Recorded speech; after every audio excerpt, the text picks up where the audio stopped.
right, looks like he dropped right there. We got a nice clean shot on him. And he dropped like right in his tracks. Let's go see what we found. Yeah, guys, look at this big boy. Took him down, one shot, dropped right in his tracks.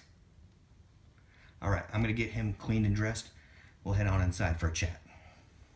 It's the intro! Good day. I'm a bald veteran with a beard. And as you know, that makes me an internet firearms expert. Hi, I'm Matt. Welcome to 50 Caliber Karma. And here's the video. Have you guys ever come away from the gun store regretting a purchase?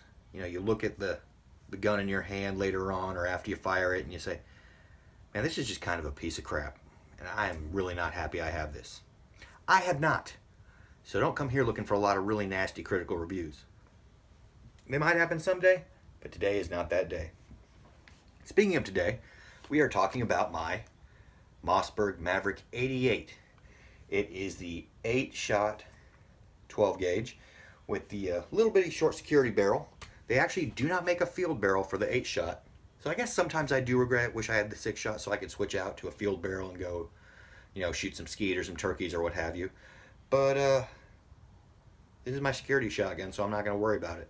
I'll go buy me another one. They're cheap as dirt. I got this one for $230. And that is not an unusual price to get a Maverick 88 for, but it is solid. It is still a Maverick or a Mossberg. It is still mostly American, at least American design. It does have some Mexican parts, but you know, we deal with that. Not all the bad things, not everything out of Mexico is bad. All right, I really like Mexican Coca-Cola, for example. You know, real sugar and all that. Good stuff. I love tacos. Maybe that's a little racist. Maybe I shouldn't have said that, but let's move on. All right, so here is the Maverick 88.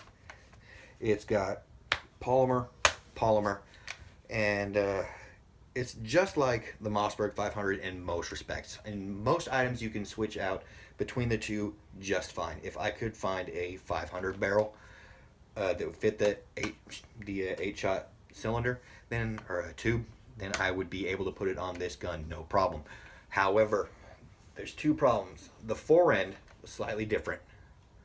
In some of the Mavericks, they only have one bar on the fore end, whereas the 500s have two all the time.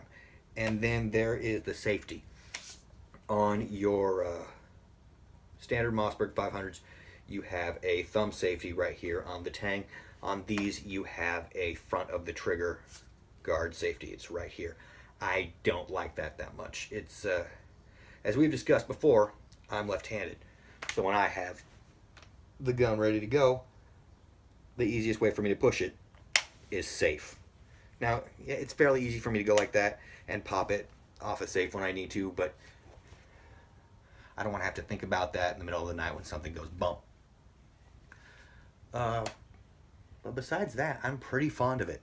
It has fired every single time I pulled the trigger. I haven't had a light strike. I've never had a fail to feed, fail to extract, any of that stuff. I've got this nifty little Picatinny system on the front here. I'm going to put a flashlight on here someday. I just haven't gotten around to it. And I normally have a sling on it. I just took it off for the point, you know, for this video so that I wouldn't be hitting myself with it constantly. Oh, and I have a little mossy oak shell saddle back here. It's a little neoprene sleeve that goes over the buttstock there, and it holds 5 shells. And I figure, you know, if there's not something I can't handle with the 8 I've got loaded up in the magazine, and then the 5 that I have on the buttstock, then I've wandered into a situation I have no business being in, and I have done something terribly wrong.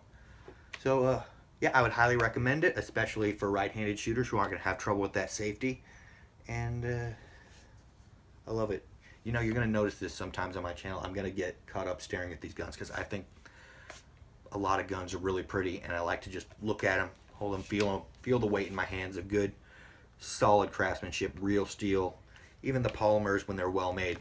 And I like to just appreciate what's here. So, you know, go to your gun store, appreciate you some guns, and bring a few home, maybe. That is the end. Go home.